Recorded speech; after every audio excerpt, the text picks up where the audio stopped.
Welcome. This is the Ben Shapiro Show. We are so excited to welcome Voddie Baucham to the show. Voddie, thanks so much for stopping by. Really appreciate it. Absolutely. It's my pleasure, man. So let's just jump right in. Okay. One of your big sort of causes is the fight over social justice. Yeah. Obviously, the term social justice is very contentious. So how do you define social justice, and what do you think is wrong with social justice? Yeah, I mean, I think social justice classically is defined as the redistribution of wealth, privileges, and opportunities. Social justice is about equity, not equality, right? Not what we all grew up with, equal opportunity, but equity, equal outcomes. So it's redistribution with a view toward achieving equal outcomes for various specified groups. Again, there's a lot more, involved in that, but that's the basic definition of it. And how do you think that comes into conflict? You've talked a lot about this with Christianity and religious practice generally, because there are obviously a lot of social justice infused Christian teachings. Yeah, it's awful, but I think the clearest conflict is seen, when Jesus, in one of his parables, talks about the parable of the talents, right? And you have the owner who gives, different talents to different workers, right? There's one, and then, there's two, and then there's five. He comes back, and one of them has done better with his talents than the others. And he doesn't take from the one who did poorly, or take from the one who did well and give to the one who did poorly. He actually takes away from the one who did poorly and gives it to the one who does well. I refer to that parable because it really flies in the face of the idea that the Christian attitude ought to be equal outcomes. Nothing could be further from the truth. The Christian attitude is justice writ large, right? God's justice, the righteous and equal application of God's law, but not equal outcomes. So when it comes to group redistribution, which is really what I think social justice is very into. Now, obviously, social justice has an individual component. There are people who believe that every individual should come out evenly, which essentially amounts to communism. But it seems like in today's day and age, it's more about group redistributive justice. Yes. There are certain groups who've been put upon. Yes. There are certain groups that have more systemic power. Yes. So how do you reconcile the reality, which is that certain groups have been put upon and certain groups have discriminated against those groups, with solution making that doesn't violate the precepts of individual justice? I think for most of us, we would say, show me the injustice and I will gird up with you and we'll go deal with it. So, but what people are doing is they're not saying, no, there's this law over here. And this group of people is being put upon by this law over here. Because you and I would both, right, say, let's go. No. They're saying, there's disparity in outcomes, and that in and of itself is the injustice. And so now we're fighting ghosts, right? Because there could be myriad reasons that we have those kinds of disparities, and not all of them are things that we need to do something about, right? I mean, Austrians make great violins, right? I mean, that just, thank God for that, right? We don't just say, hey, you guys, stop making so many violins and we're gonna make, no, we just say, hey, they're good at that. Most people are not as good at that as they are. Praise God for that. Let's go get violins from them.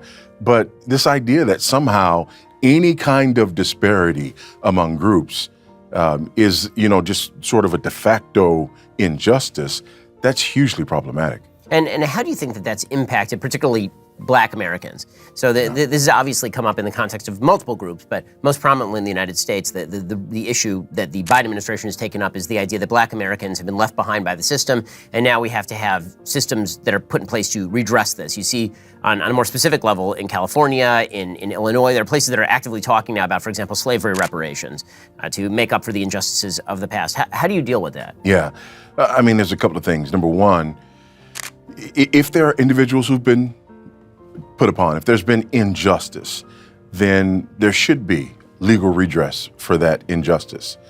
However, my family, I have this nice, wholesome German name, right? My family were slaves. My family's been in America since, as far as I can tell, around the early to mid 1700s. So if we were talking about, at the end of slavery, saying and doing something at the end of slavery for those members of my family who experience that, then I'm all with you. But talking about that now, I think it's inappropriate for a number of reasons. Number one, because how do we determine, who and what those individuals are? But number two, there have been a lot of legal redresses over the years to address those issues. And I think thirdly, there are issues in the Black community, for example, that we know contribute to some of the disparities. For example, when you have almost 75% of Black children born out of wedlock, and we know that regardless of a person's ethnicity, there are consequences to that. There are consequences in terms of incarceration, in terms of dropout rates, in terms of drugs, alcohol, violence, and all these sorts of things. Well, if we know that those things are there, my big problem with the social justice crowd is if everything goes back to social justice, then there are some things that ought to be addressed that don't get addressed because we blame the wrong cause. So how do you think that message has been received? I've seen it received in a couple of different ways in the United States, obviously. One is that people feel actually empowered by that message because it suggests that they actually have more in their hands than they thought they did. It's not sort of shadowy, nefarious forces that are out to get them. Most of these decisions are actually things that you can do in your own personal life. There's no shadowy historic force that's forcing you to impregnate a girl and take off. Right. That is a decision that you actually have to make yourself, and a decision that conversely you can avoid making. So some people seem energized by that. Other people seem enervated by that. Yeah. They almost seem empowered by the message that society is discriminating against them. It gives them a sense of purpose. It gives them something to direct their opposition to. How do you think that the message is actually received? I usually get eye rolls, and here we go again with the victim blaming. I usually get people who will accuse me of, being out of touch. Of course, here I am, and obviously, I don't know what it's like to have some of those kind of disadvantages. And those people obviously don't know me, who I am, or where I'm from, because I very much know what it's like to have those kinds of disadvantages. But I don't worry about that. I don't worry about how people take that as much as I worry about doing something about the problems that exist. I believe that Black people are capable. I don't believe that Black people are utterly dependent on the government or people of goodwill. I believe that Black people are absolutely capable. I was raised by a single Black mother who was absolutely capable, who did everything that she could do to see to it that I had advantages that she didn't have.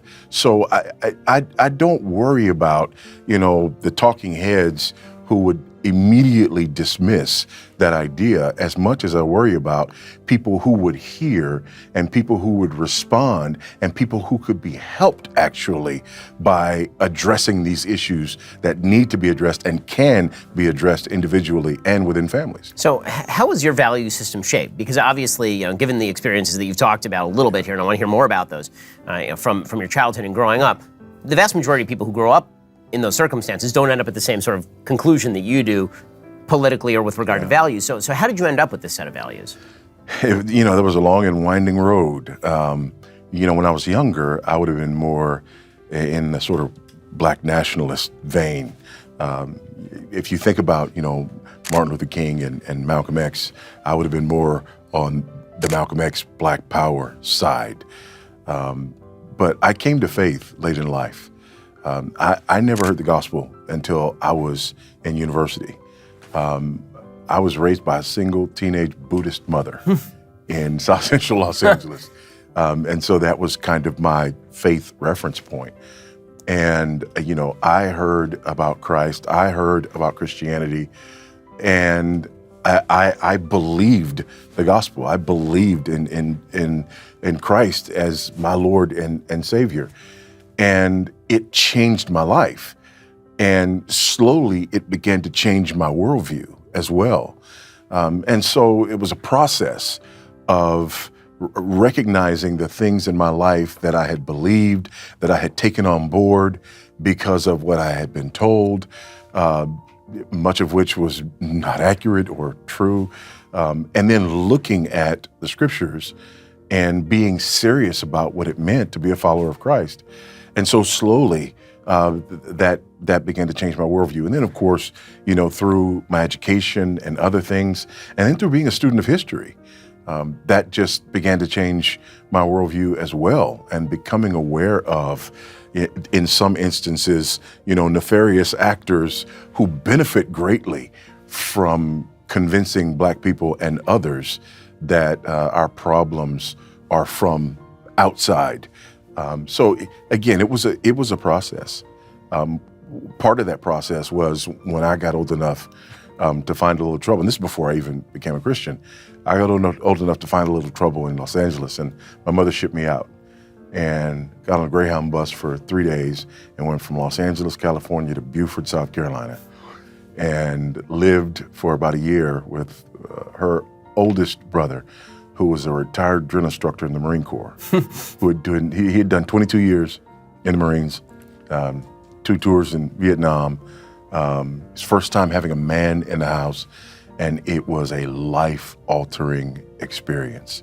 He was a man's man. He was self-reliant, taught me how to hunt and fish and, everything else, and taught me how to train a dog, those sorts of things. And that, had a great deal to do with it as well. So let's talk about that for a moment, because, obviously we now live in a society that really disparages the value of fathers, mothers too. I mean, the basic idea is that any family formation unit is totally equivalent, that you don't need a mother, you don't need a father, 2 fathers might do it, 2 mothers might do it, 7 people might do it, a society might do it. But what the studies tend to show is that the best outcome, particularly for young men, is if they have a father in the home, and if they don't have a father in the home, then a surrogate father nearby. Right. And why do you think society has moved so far, so fast away from this when it's so obvious? I mean, it is perfectly obvious that the effect of not having male figures around is devastating for young men. Because we're more moved by and committed to ideologies and narratives than we are to truth, especially when you start talking about, social justice movement, critical theory. When you have as a foundational idea that people who are appealing to absolute truth are part of, this oppressive hegemonic power, that's one problem. But then when you also have this powerful narrative that men are unsafe, that the patriarchy is inherently oppressive, then that tends to override any evidence to the contrary. So you talk about these studies that point to outcomes for young men, that just doesn't carry as much weight as the passionate feminist who sees the patriarchy as the root of all evils. If you're hiring, it's really, really hard to attract top talent. With the current labor market conditions, it's even harder than ever, which is why you want a partner like ZipRecruiter who gets it. ZipRecruiter knows how tough it is right now, but they've figured out solutions for the problems you're facing. See for yourself. Right now, you can try them for free at ZipRecruiter.com/BenGuest, BenGuest. ZipRecruiter's smart technology finds great matches for your job sooner. To reach more of the right people, they post your job to 100+ job sites. ZipRecruiter lets you invite the most qualified people to apply for your job, so you can have first dibs on top talent. ZipRecruiter's pricing is straightforward, no surprise costs. So, team up with ZipRecruiter, a hiring partner who understands what you need. 4 out of 5 employers who post on ZipRecruiter will get a quality candidate within day 1. Just go to this exclusive web address to try ZipRecruiter for free. ZipRecruiter.com/BenGuest. Again, at ZipRecruiter.com/BenGuest. ZipRecruiter is indeed the smartest way to hire, which is why we here at Daily Wire have been using ZipRecruiter for years and years. At this point, you should do the same. There's a reason 4 out of 5 employers get a qualified candidate within day 1. ZipRecruiter.com/BenGuest to get started. Alrighty, so let's talk about manhood. It's a very peculiar moment for sort of what manhood means in society. We've had full-scale feminist assaults on what men are for. The answer for many feminists is nothing. Right? Like war, it's good for nothing. And then you have a simultaneous sort of backlash that has come in the form of actual toxic masculinity, meaning men acting poorly, pointing out that men have sort of been robbed of their initiative, that men have been robbed, and all that's true, but then the reaction is, okay, so the more muscular I act without actually taking on responsibility, the more I'm a man. Right. And so you're seeing the sort of manosphere online, which is picking up a lot of steam. Hypermasculinity. And what I've said about it is that they're getting a lot of the diagnosis right, and they're getting a lot of the prescription wrong. Yeah. They're correctly pointing out that men have lost their way. They're correctly pointing out that men have been feminized, that a lot of what men were supposed to do has been taken away from them. But their answer is not to sort of restore traditional manhood. Right. Their answer is to almost take advantage of the failures of the system. So be as promiscuous as you want, nail as many chicks as you want. Go out there and experience life and never settle down, never have kids, never take on obligation, because after all, that's what the world wants of you. Now, what do you make of the state of men right now? Because it is true that across the country, men are in crisis. I mean, they're not going to school as much as women. They're not in the workforce as much as women anymore. They're not getting married. They're addicted to pornography. I mean, these are serious crises. Yeah, and part of that is, when you take manhood and try to look at manhood in isolation, you've already got a problem. The God who created us, He created us male and female. And so you cannot understand maleness apart from femaleness, right? You have to understand what it means to be a man, first of all, by what it means to be made in the image of God, and second of all, by what it means to be made as this counterpart to a woman. And this idea that God created us to be priest, and prophet, and provider, and protector. God designed us that way. And when you take us away from that, we're bigger than women, we're stronger than women. We have all of these things that allow us to take advantage of women. They get pregnant, we don't. We can just walk away from it and, leave them with that. There are so many things that if left unchecked, they do allow for this toxic version of masculinity. And so what we have to call men back to is this understanding of manhood that is outside of themselves. And you being a man is not just about who you think you are or even who you want to be. It is about you pointing back to the one who made you. It's about you pointing back to the purpose for which He made you. And it's about you pointing back to the relationship that He intends for you to have with the opposite sex. And one of the things you mentioned is men not wanting to be married. That's an incredibly important part of the picture of what it means to be a man. This idea that we would be in a relationship, that we would be the head of a household, that we would be, like I said, priest, prophet, provider, protector within that context. All of that gives us not only purpose, but it gives us greater understanding of what masculinity is all about. And it also keeps it in check and it protects women. That's the irony of all of this. People are fighting against the patriarchy. People are fighting against marriage. People are fighting against traditional roles.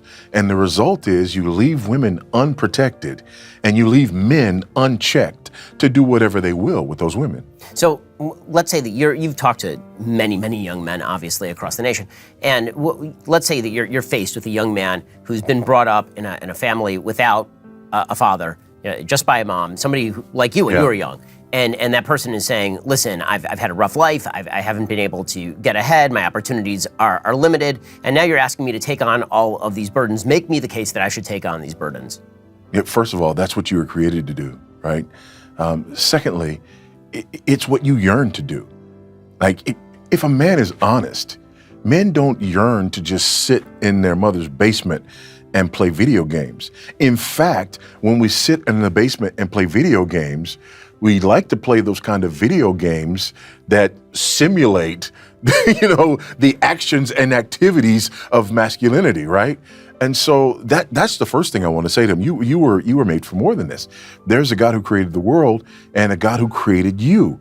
And so I want you to come back to that. The second thing that I want to say is that, don't buy the lie that says you have to have it all figured out before you can begin to exercise any kind of manhood. Nothing could be further from the truth, right? I don't have it all figured out. You don't have it all figured out. But this process, even this process of growing as a man, is part of what God has put in place for us to figure it out, right? The other thing that I would say is you're not called to do this by yourself. The Bible says, like iron sharpens iron, so one man sharpens another. We need each other. We need other men.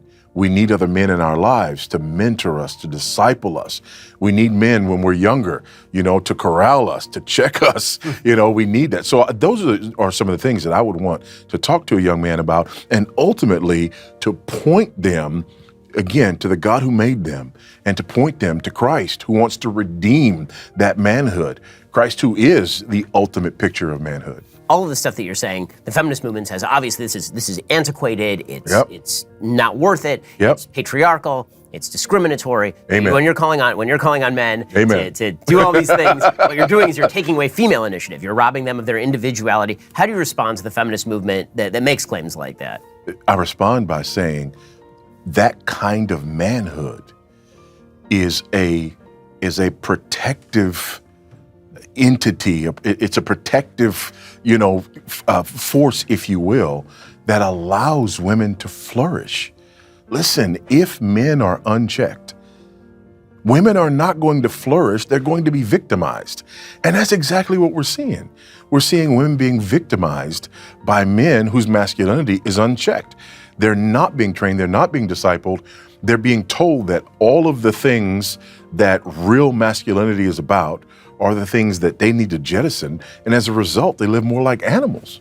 Obviously, I agree with all of this. I come from a traditional religious background. Yeah. Obviously, I'm an Orthodox Jew. We take all of this, what we're talking about right now, incredibly seriously. Yeah. And my religion essentially tells me that practice precedes belief, right? I mean, we are big into you perform these commandments, and whether you believe in these commandments or not, you are going to perform them, and then the belief comes later, right? There's whole sections of the Talmud that are devoted to this idea that basically before you believe, you got to practice, you got to do the things, and then when you find yourself walking in the ways of God, then you realize that the ways that you're walking are in fact God's ways, and then it means something to you. We're a society without patience, though, and that wants the belief very often to precede the actual action, and so what we forget is that if you're not acting in a godly way, you are acting by definition in an ungodly way. Yeah. And so if you do that, then you will end up in that belief system as well. It's not just impatience, it's also arrogance. We don't believe that we need anybody to teach us. And as you were talking about that, I was thinking about in the New Testament, Ephesians chapter 6, right? Children, obey your parents in the Lord, for this is right. Honor your father and your mother. It's the first commandment with a promise, that it may be well with you and you may live long in the land, right? And then verse 4, fathers, do not provoke your children to anger, but bring them up in the discipline and instruction of the Lord. What's interesting about that is before, the text talks about the relationship between husbands and wives, and it's pointing, to the gospel. It's assuming, that you're Christian. But that section right there, it really points to law. The idea that children, when they're being brought up, they have to be taught how to behave before they believe. Exactly what you're talking about here. And in order for that to happen, you've got to have a structure, and not just a structure, but that structure of the family actually has to have a direction. Otherwise, children are just sort of left to their own devices. So again, this goes back to what we're talking about with the idea that we need structure, that we need order, that we need leadership, that we need mentoring, that we need discipleship, but that we also need a standard. One of the things that is so odd about sort of the current moment is that we constantly say what we pursue is diversity. We want diversity and we have to recognize other people's diversity. But what we've actually done is we've flattened human beings into androgynous widgets who apparently have the same level of development from the time they are one to the time that they die. Yeah. And so we treat children like they are adults, but they are genderless adults who can make full decisions about everything on their own at the age of 5 without any sort of previous roles or structures.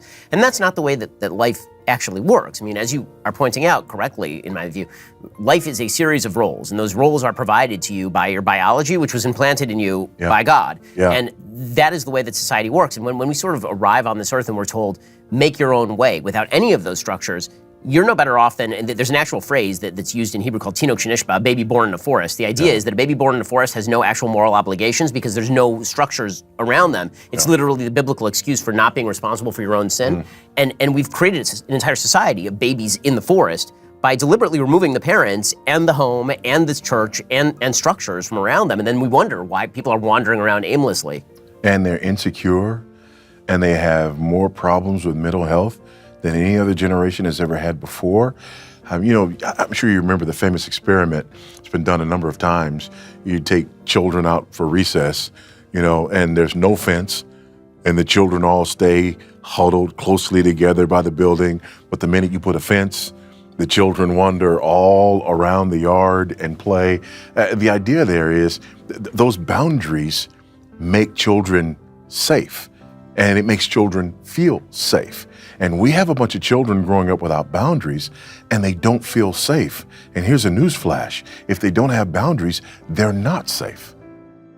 Our friends over at Genucel sold out of their dark spot corrector, and our listeners have been begging for a restock. Well, great news. Just in time for summer, it's back in stock. Genucel's famous dark spot corrector has not one, but 3 cutting-edge ingredients and goes to work fast to target sunspots, dark spots, liver spots, even old discoloration, both on your face and on your hands. You can now enjoy your summer sun, beach, and barbecues without those embarrassing spots. Genucel's most popular package also features their summer essentials, like the best-selling Ultra Retinol Moisturizer, with a powerful retinol alternative for safe use in the sun. You'll be amazed how quickly you'll see results, or 100% of your money back guaranteed. Go to Genucel.com/Sunday right now. Get your dark spot corrector in the Genucel most popular package. That's Genucel.com/Sunday right now. Save over 70% off Genucel's most popular package. That's GENUCEL.com/Sunday. All orders will include a mystery luxury gift while supplies last. That's Genucel.com/Sunday. Go check them out right now. Genucel.com/Sunday. For the world's best skin products, Genucel.com/Sunday.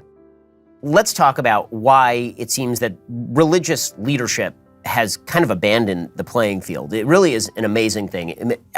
It used to be that religious leaders would make very strong statements on behalf of the values that we're talking about right now. And now it seems as though if you do, you're immediately labeled a bigot or terrible. And so religious leaders seem to have almost abandoned the field. They instead talk about vague ideas about tolerance and niceness, and they'll talk about human dignity, but not in any sort of deep and abiding way. Right. They use buzzwords rather than actual hard-nosed rules. And what do you think happened? Why is that happening? I think there are a couple of things happening. Number one, I think the people pointing the cameras like to point the cameras at those people, right?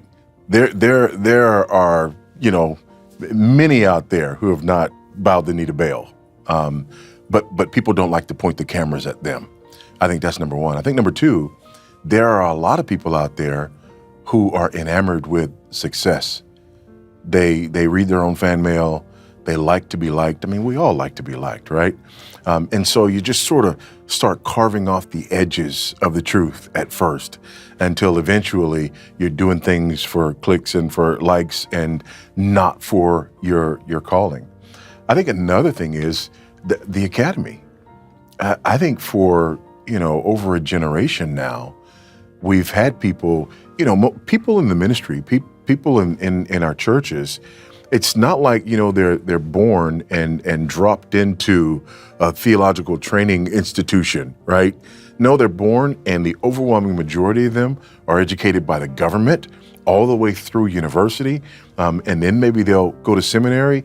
But the worldview that these guys are taught from, beginning almost to the end is this, sort of Gramscian neo-Marxist, worldview. And it infects the way that they view the scriptures. It infects the way that they view their calling. And then I think the other thing is there's a lot of pressure out there.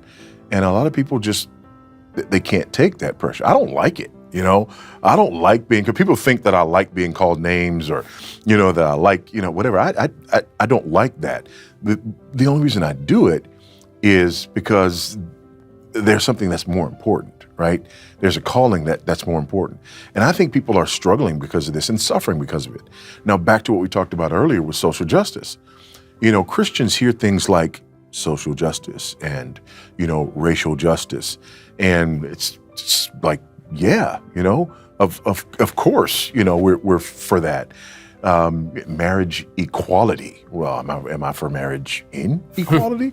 And when you have weak and faulty worldviews, and then seductive language, and then you have leaders with unclear voices, you end up in the mess that we're in.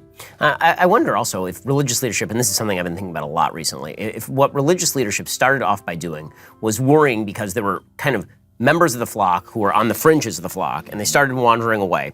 And so they followed those members of the flock into the mountains, and they worried so much about making sure that they bring those people back in that they decided the only way to actually keep these people members of the flock is to broaden essentially the fence. Like keep expanding the fence, and then if you definitionally change the fence, then even though this member of the flock is way the hell away, they're still part of the flock because the fence is now 5 miles wide. And so the idea is that they're so focused on the exception to the rules, they forget about the maintenance of the rules. And in the process, what they end up with is being able to titularly say, we have lots of people who adhere to our version of the church, but nobody who actually goes to church, nobody who actually follows any rules, no actual interior coherence to the ideology. I see so much focus in the religious leadership community on what in Hebrew is called kiruvs, or the outreach, and so little focus. Nickels and noses. Yeah, exactly. So little focus on.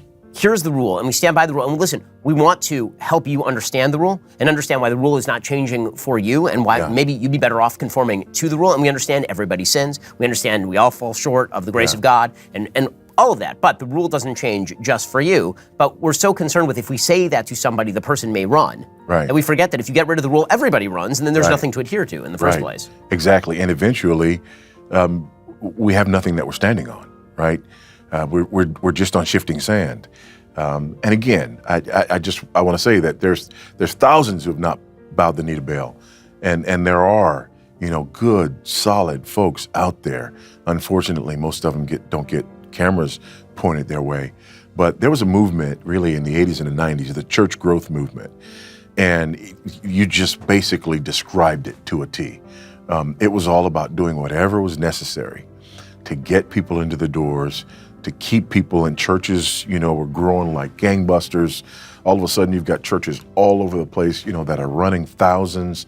And, there's a saying, whatever you do to get them is what you're going to have to do to keep them, And so the compromises just continued. But, Ben, I'm hopeful because I know a lot of those guys who haven't bowed the knee. And I run into people all the time who are looking for those guys. They're saying, where are those guys near me, right? And a lot of people are looking at and listening to and following people online. Everybody sort of, bashes social media, and, social media deserves bashing. But the fact of the matter is there are people who are finding those voices, and then they begin to look for other voices. So I'm encouraged. I don't think this is going to last. It can't last because it's built on sand. It's absolutely ridiculous. And then what happened, I was going to say this earlier. So, the social justice movement, it was happening, it was blowing, it was going, everybody's sort of running in that direction. And then all of a sudden, people started screaming about Christian nationalism. Like, you're upset about this, but what are you going to say about Christian nationalism? Do you know what I had to do? I had to go, wait a minute. Christian nationalism. No, you're right. This is right. What are you talking about? Let me see I may agree with you, right? Let me see what you're talking about. But this goes to what you were saying earlier about people not wanting to speak up because now there's that label. And it's not just Christian nationalism, it's white Christian nationalism, right? And, I don't know if you've seen, I know you've seen these oppression wheels, right? These wheels where they have, the various groups and, on the outside, there's the oppressed group and the inside, there's the oppressor group.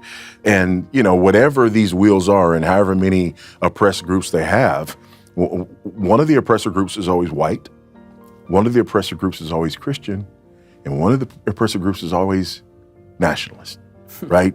So when you talk about white Christian nationalism, you have a triple oppressor group, right? Just in the name.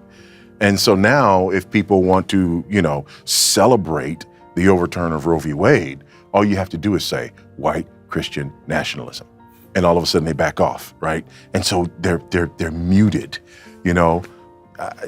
Again, I've got no patience for it. Yeah, no, it really is pretty incredible. One of the great leaps that you hear constantly, particularly in the abortion debate, is you can make an entire argument about why the life of the unborn should be protected without reference to the Bible, without reference to God. I do it literally every day on my program. And the minute that you say that you are pro-life, they immediately say, you're doing that because you're a religious bigot. You say, well, I never mentioned God. I never mentioned the Bible. Yeah. I mean, I'm happy to mention the God. I'm happy to mention the Bible. I'm happy to talk about Psalms. I'm happy to talk about the book of Deuteronomy. I'm happy to talk about all that stuff. That's totally fine. But that's not what I'm talking about right now. But you are so eager to hit. How do you think that being a religious person turned into an actual insult and dirty word that is supposed to forbid you from public life? It used to be the opposite. It used to be in the United States that if you were a person who was not of faith, then this was considered not okay in polite society. Problem, right? And now it's flipped completely. In many of the early colonies, you couldn't serve in office. Right. There was a religious test in the state constitutions, of the early colonies. But, when people do that, what I always do, I bait them. I always talk about God in the Bible when I'm talking about my pro-life convictions, because I want to bring them in, right? I just, it's a rope-a-dope, right? Come on, talk about the religious argument. Because what I want to do is I want to show them that they're liars. Because Stacey Abrams was going to churches, right, quoting scripture, making her argument for abortion, and nobody was saying, you can't bring your religion into. They don't have a problem with religion. They don't have a problem with the Bible, right? They don't have a problem with Raphael Warnock when he does it, right? He's a pastor. Everybody's worried about, churches getting involved with, politics and whatever. Here is the Reverend Raphael Warnock. Nobody has a problem with it. And what that does is it exposes the lie. It exposes the hypocrisy. You don't have a problem with God. You don't have a problem with the Bible. You have a problem with my position and my ideology, and you're just using that as an excuse.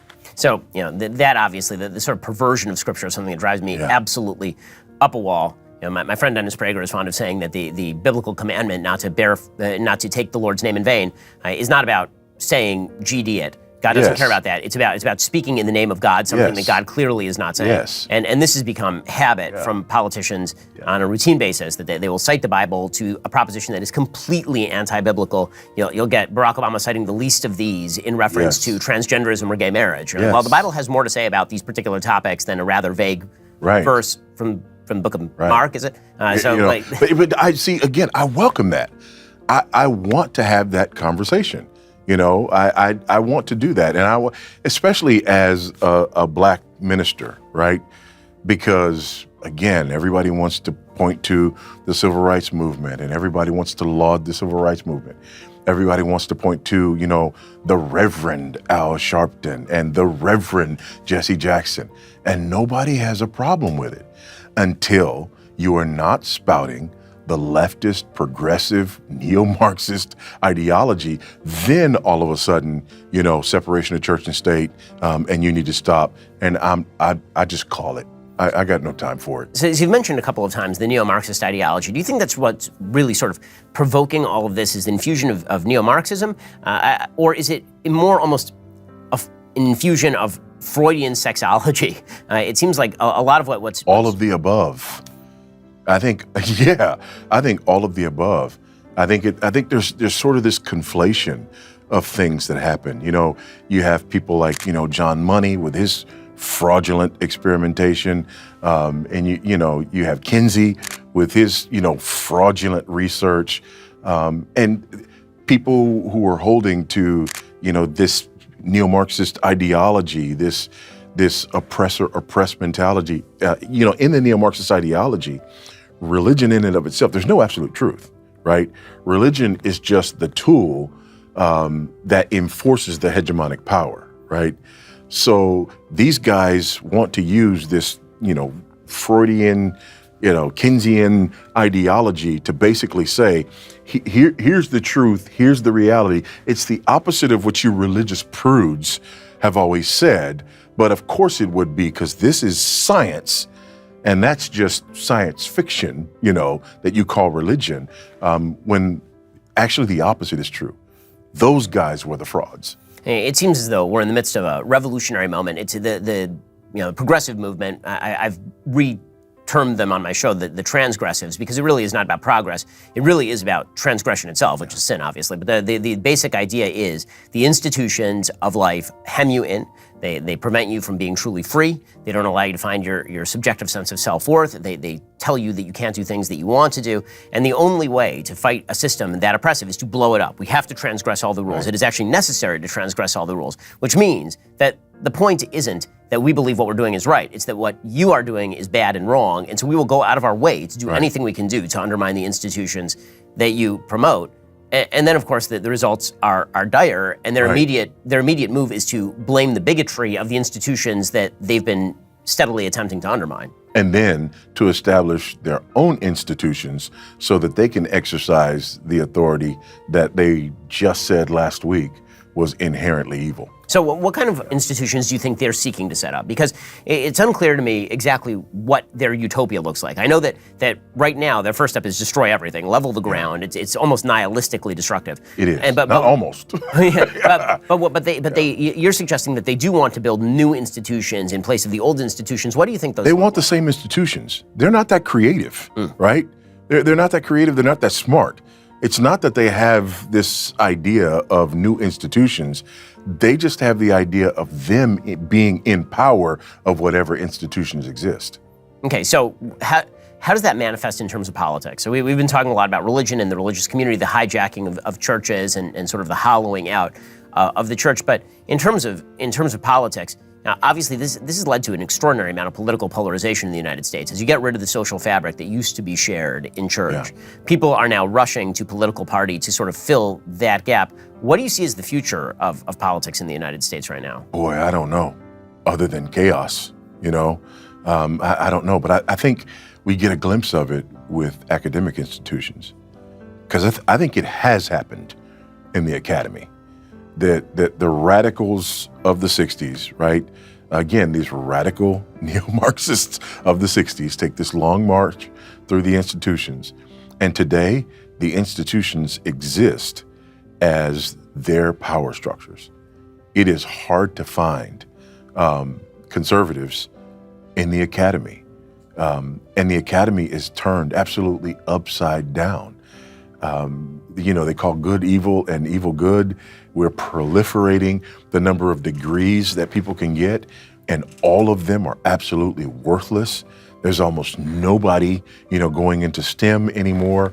We don't trust the classics anymore because they're too white. We don't trust theology anymore, right? The queen of the sciences. Again, because it's the hegemonic power. So you go on the average college campus today, and I think you have a glimpse of what it could look like, or what it does look like, rather, when the inmates run the asylum. So one of the big moves, obviously, in college campuses, when you have professors who say that they're smarter than your parents, than your pastor, than everything else, is they rely on the fact that they have degrees to basically say that everybody who's religious is stupid. This is the lead attack on religion. Right. It's not really on religious values. What they're doing is an excuse for overriding those religious values and allowing you to experience whatever subjective pleasure you wish. But the case that they make is essentially, if you believe in religion, you're an idiot. Right. The only thing you can believe in is a materialistic conception of the universe, in which you're essentially pre-programmed by biology to do particular things. And the argument that they make is essentially you're an idiot to believe in God. So a college student comes home, comes to your house, and starts telling you that God doesn't exist, that the Bible was written by a bunch of idiots in caves thousands of years ago. How do you respond to that? What's your chief argument to people who are purporting to object to the Bible or object more broadly to the existence of God and his providence in the universe on an intellectual basis? Yeah, what I want to do is I want to show them that that's all based on presuppositions, right?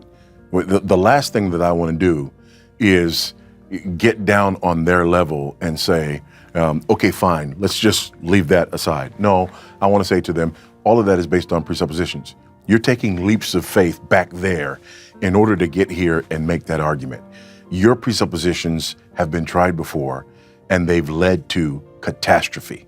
Mine is based on presuppositions as well, but my presuppositions has led to Western civilization. So that's the first thing that I want to say. The other thing that I want to say is, I'm not coming at this blind, right? I choose to believe the Bible because it's a reliable collection of historical documents written by eyewitnesses during the lifetime of other eyewitnesses. They report supernatural events that took place in fulfillment of specific prophecies, and they claim that their writings are divine rather than human in origin. So again, this is not just,